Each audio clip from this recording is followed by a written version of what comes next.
to share with us his words on Annie Besant. Thank you.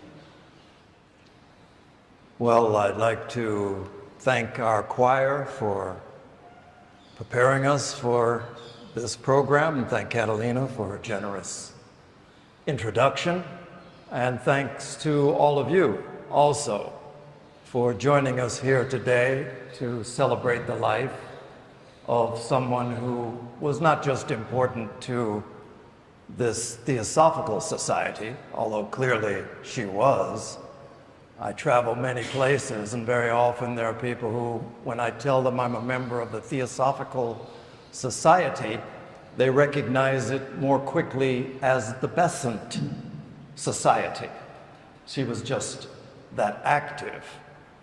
But it's a good thing always, and I'm always quite appreciative of the opportunity to take a few minutes at least to talk and to remember, really. It's a good thing to remember people who are or were great in the way that they live their lives. There are many giants who have been among us during our time here on earth, and those people, when we celebrate them, and today is her 176th birth date, you celebrate those people, you speak about greatness. In some way it brings us a little bit closer. In some way it makes it possible for us to feel a more ready connection with not just what has come before, but with the potential that she spent her life trying to indicate to us. Not just the potential for herself, but in Annie Besant's case, the potential for humanity. The potential for this nation of India, specifically for the last part of her life. So, greatness is what we're here to consider and to find whatever our connection to that might be. It's somehow a little bit of a daunting thing when we talk about people such as Annie Besant. Today I'm not going to go into all of the various things that she did. It takes too long. Now, quite honestly, this being her birthday, I tend to be here in Adyar at this time every year. So probably 5, 6, maybe even 7 times in the past, I have stood before you and spoken about Annie Besant. Probably any other subject, if I had been asked to speak about it, I would decline the second lecture after having given the first, because basically you run out.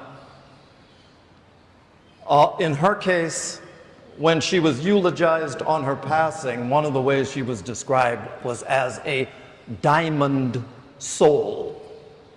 Diamond because of the purity of the gem, the strength of the gem, but also because it is so multifaceted. So just in terms of the things that she did here, not just at this headquarters, but here in India, she was a woman who founded not just schools, but schools of all types. Education was something that she felt was paramount. And again, with her view of herself as a daughter of India, education for the people of this place she found to be something that was exceedingly important. So she founded schools, she founded colleges, universities. And beyond just the nature of the academics, it was also something that she focused very much on women's education, something that was overlooked, and perhaps even we might be able to say something to that degree presently. But that was one of her focuses. In her thinking and what she could see as the potential for this nation in the future, she knew that it was something that needed to build itself. So she laid foundations to build a future India that did not exist during her time, but which she could foresee coming. India during her time, of course, was under the colonial rule of the British. And so this kind of movement that was growing in India for a greater share of voice in its own direction was something she directly participated in. But to her, it wasn't enough to say that we need a voice. To her, she was the very first one to proclaim and to organize toward the idea that it's not just about a greater voice, it's about the self-determination of this nation, of this people. Home rule was what she stepped out when others were afraid to say the word. She was the one who took the forefront with that. And of course, along with that comes credit, and along with that, in her case, came arrest, confinement. Out of that confinement, it created a movement all across India of outrage that someone can ask for a people to have a voice in determining their own present and future. And out of that, she had to be released. She became the president, the first woman president of the India National Congress. I mean, and still we're talking about the accolades and we're just scratching the surface. She was an author. Probably, I tried to count it, honestly. I wanted to be as accurate as possible. I can tell you that she wrote more than 50 books during her lifetime, hundreds of articles and pamphlets. She founded the Young Men's India Association, not just as a recreational activity for young people, but because she could see again that this nation of India was rising and it needed to have trained people to step into leadership positions. The Young Men's India Association was a training ground. Consciously so, not accidentally, for the future India. The list goes on and on. In terms of this place, when she came here, she expanded this campus. Within 3 years, she expanded it to its present dimensions, from about 20 acres to almost 300. She did similar things all around the world. In Crotona, in California, the campus that's there exists because of Annie Besant's donation. In the Netherlands, the International Theosophical Center there exists because of her donation. The Krishnamurti Foundation just down the road was her donation of land toward J. Krishnamurti. She was the person where everything she touched was about creation of new opportunities. The list goes on, but you get the idea. I mean, probably most of you already know something of her history, but there is more. We're just talking about the part that took place here in India at this point. So when you talk about someone like that, I've traveled to places around the world, and in cities around the planet, you find statues raised in honor.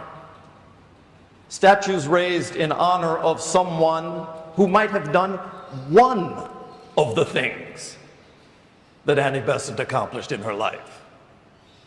They litter the landscape. But just to say, this was an exceptional woman in terms of her devotion to an ideal. So to me, on a day like this, it's good to remember, but it's also good to ask ourselves maybe a couple of questions. When we are talking about true greatness of spirit, and we're pointing in this case to Annie Besant, clearly people of this stature, to some degree they are so magnificent in their living that they can feel a little bit out of reach. What is it in a life of such a person of such stature, with which I can connect? Maybe one or two of us here have founded a school here and there. Some of us might have written a book, several articles. But what is the connection with someone such as an Annie Besant? It is the case that very often when we consider the lives of great people, what we focus on is the fully developed and mature person. It's as if we go to the forest and what we see in the forest is the fully grown, solidly rooted tree that stands above all others. But that tree got there through a process. And that process is what we often ignore. And really, if we're going to be quite honest, it is the process of becoming great that most clearly links us with such people. There was a popular song. Probably most of you will not be aware of it because it was popular during my day. So probably most of you were on your way here into this world at that time. But there's a song which has the lyrics that says, "There is a crack in everything. That's how the light gets in." Everything is damaged in some way. Everything that has the touch of the human life. It is the nature of being human that we live through crises. It's the nature of being human that there are continually losses of various sorts that we have to experience. The happiest of lives experiences loss, pain, suffering. And we find ourselves born into such conditions. Martin Luther King, he was a man who was no stranger to difficulties and to troubles.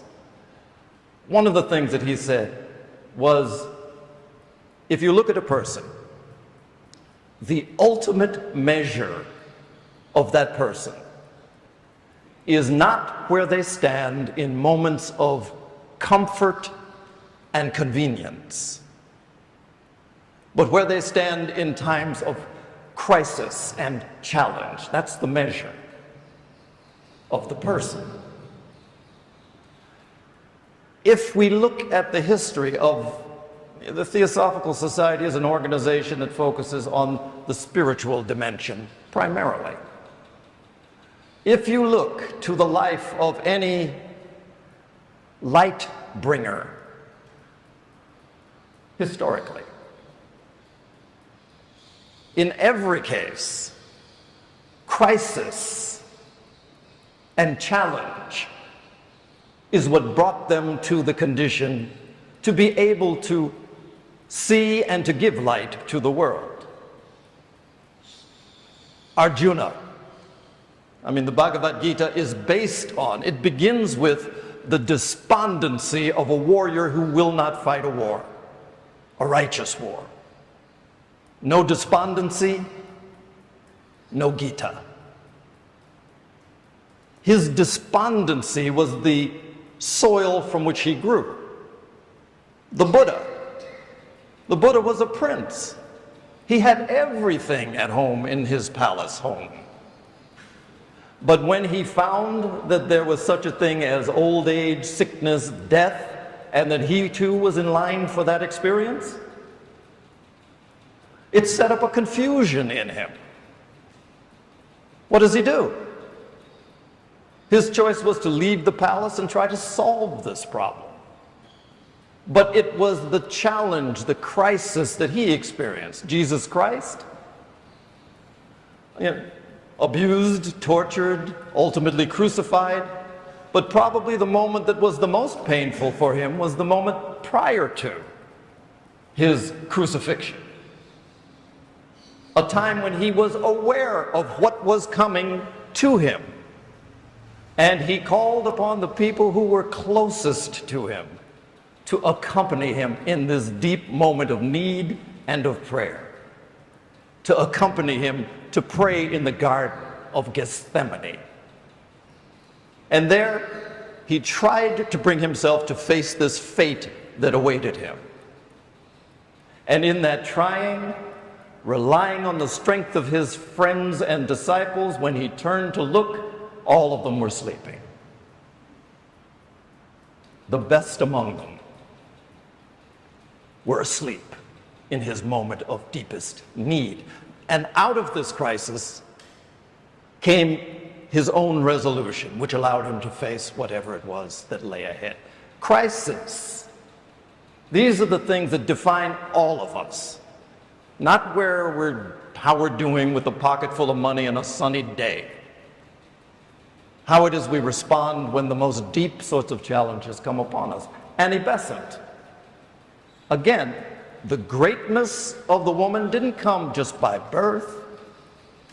I mean, one of the features of birth is this: whether we buy into the idea of reincarnation, or whether you think of it as just a single life, there is a pattern that everyone enters into. The soul, if you believe in a soul, comes into the body and finds itself surrounded by certain conditions. You have a family, you have a religion, you have a nation, you have many things that set up limits. You have a culture. The culture of Southern India is different than the culture of Northern India, certainly different from where I come from in New York. All of these things are, in many ways, limiting factors to shape our awareness. But for many, they are even factors that stunt a person's growth and expression. There is this parable that is given in one of the scriptures of the world about this soul much like a seed. And the seed is planted, but it all depends on the soil. How it comes up and whether it comes up. You throw it on rocky soil, it doesn't grow. You throw it into a patch of weeds, it's overwhelmed. You put it in good soil, and you get the wonderful crops that show themselves. But there are people among us who find themselves planted in difficult situations and somehow manage. There is some strength, there is some connection to a higher intelligence, a higher consciousness that they are able to access that causes them to grow. And not just to grow, difficulties become a catalyst to growth rather than a suppression. This is what we look at with Annie Besant. Just a couple of the things in her life that she had to face, had to overcome. Much like all of us, there is the very familiar character that accompanies all of us through life, and that is the certainty of death. She had to face it very early. Her father, whom she loved dearly, at 4 years old. He died when Annie Besant was 4 years old. Not only was it a challenge for her, but for her family. She was solidly middle class. A father who was a doctor suddenly dies, and the mother is thrown into financial straits, the entire family.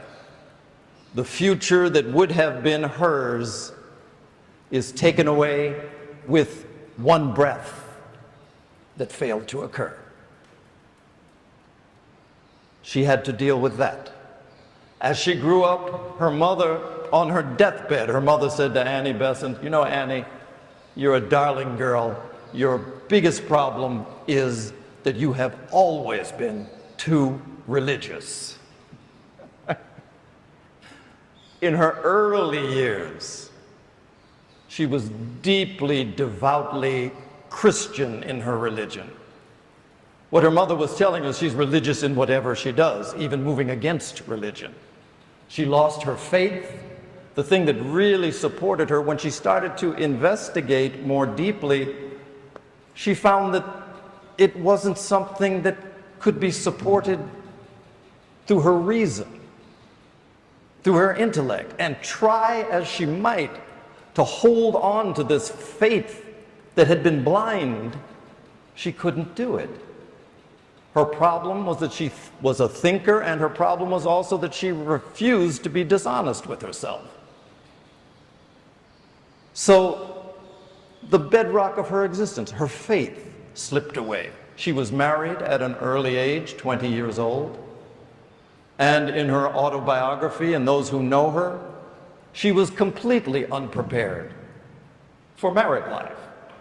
Her mother sheltered her so completely that all of the shocks of what it involved just were something completely new to her. But the good point for her initially was that her husband was a Christian minister. And this is something where she could view herself being a soldier for the faith, side by side with this man. This man who, as it turned out to be abusive. Christian minister, but abusive husband. Within a very short time, she had 2 children and had to raise them. It was a very different time for a woman to be alive, where the rights and the liberties of women were encroached by the church and the state in England. Church and state were one thing. Laws were formed by the church for the state. So she had that to fight. But she soldiered on. And the way she met each of these crises, in her autobiography, she writes about probably what is the most challenging period in her life. Unable to separate herself from this husband, facing all that came with that life, now also losing the support of the religious faith that she once had, she found herself in a very, very dark place. So much so that she wrote about how she not just considered taking her own life. It seemed to her that that was the only pathway that could lead her to some sense of peace. This world showed no signs of providing it. In her autobiography, she talks about how she got right to the point. She had a bottle in her hand, which she uncorked to take this eternal sleep. And she said at that point is when something changed for her. The way she describes it, she heard a voice that said clearly to her, it said, "Oh, coward." And then it repeated it, "Coward, you that would think of yourself as a martyr for humanity are unable to bear a few years of suffering." She said that was something that she threw the bottle away. She was able to kind of wait and work. But in her work, it ended up, of course, with her being separated from her husband. She had her daughter to raise with her. Because she saw so many social ills in the landscape of England of the 1800s, she set to work to try to right those, and in that process found herself with many adversaries. In that process, she recognized that poor families were denied any sort of reproductive information, something that's rather basic in the world today. So you would have families that could barely feed 2 people with 11 children and encouraged to continue. She published a pamphlet that addressed the possibility for a woman to take these matters under her own control. This wasn't about abortion, it wasn't about anything that was extreme in that nature. It was something that was about the basic sort of awareness and knowledge that children today are given in places around the world. For that, she was taken to trial. For that, she had to defend herself. She won the case. But also for that, yet another loss occurred when her daughter, who was beloved by her, and it was mutual, was taken away from her because of her immorality. And because it was something that was contrary to the dictates of the Church of England.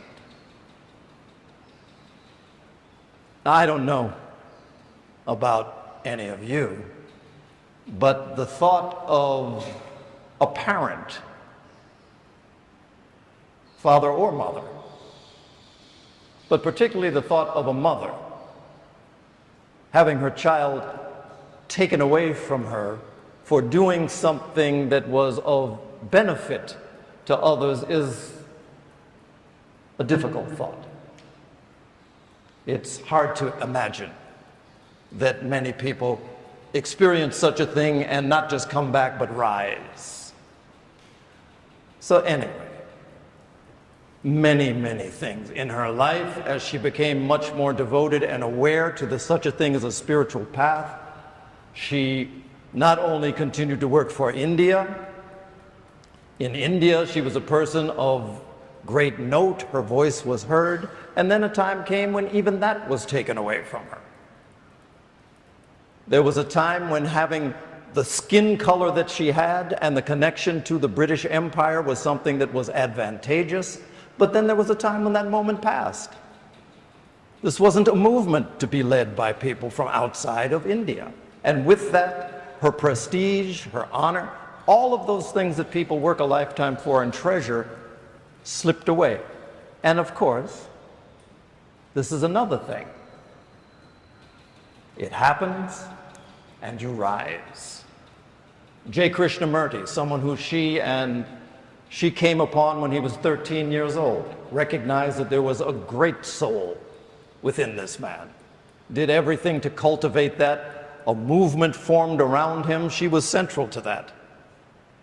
Around the world, thousands of people were looking to Krishnamurti to be the world teacher. And Annie Besant was the one who so strongly supported him. He regarded her as his mother, Amma. Amma is what he called her to his dying day.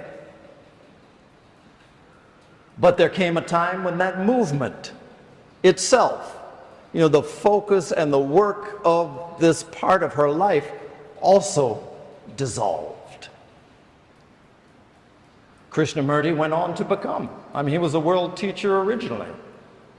But the formalities and the rituals and all were not something that suited him. Even as he walked away, she made a point that she supported him. She was afraid that he might not be able to make it in the way that he had, and so she donated the land over here on Greenways Road. But again and again, crises, challenges, problems are the process that is involved in her growth, similarly as it is involved in ours. What is it that connects us to great people? In many ways, it is the formative greatness within each and every one of us.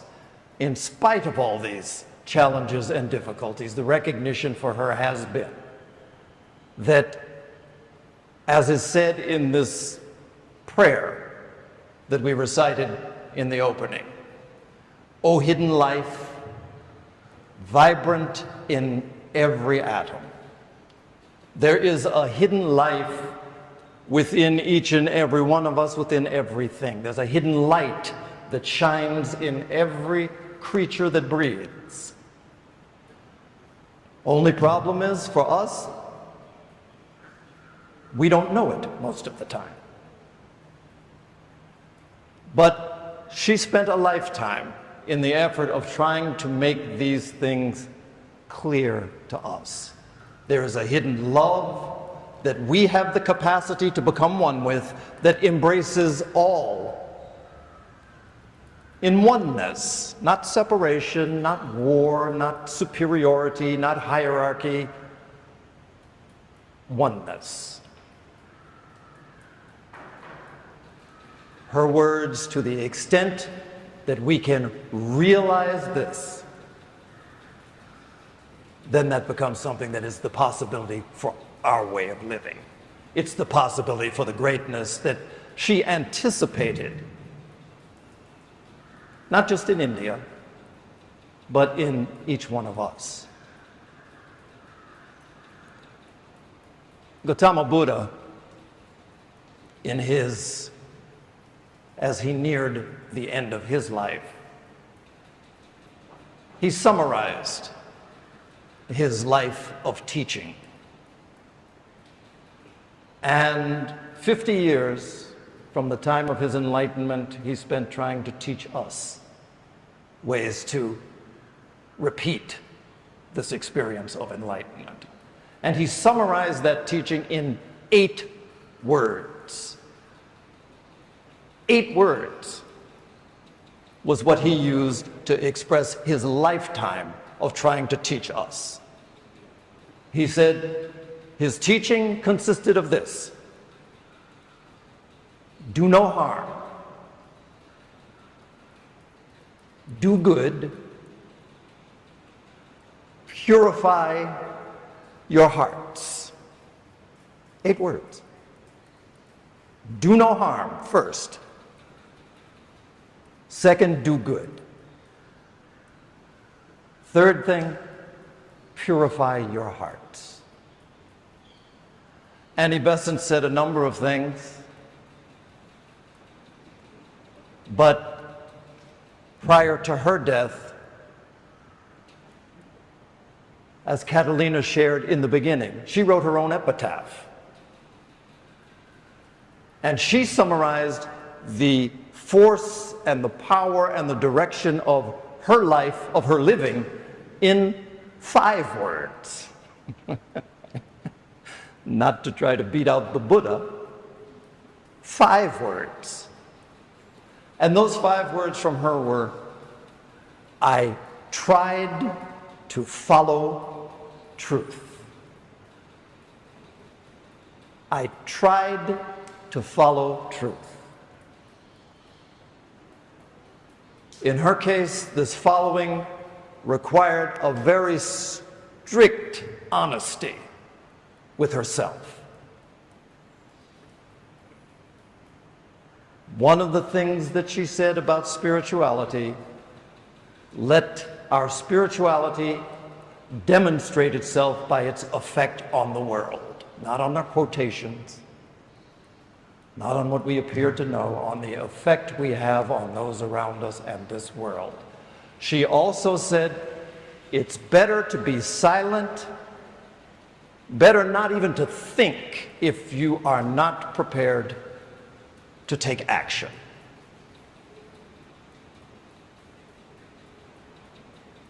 Just a few memories about a truly great soul, Annie Besant, on this, her birthday. So again, I thank you all for taking the time. We're all busy, but we took time for something. And taking the time and giving your attention, that's even more appreciated. Giving your attention to something that has the potential for the sublime. For each and every one of us, if we have the capacity to realize even a small measure of it. Doesn't take a lot. Thank you.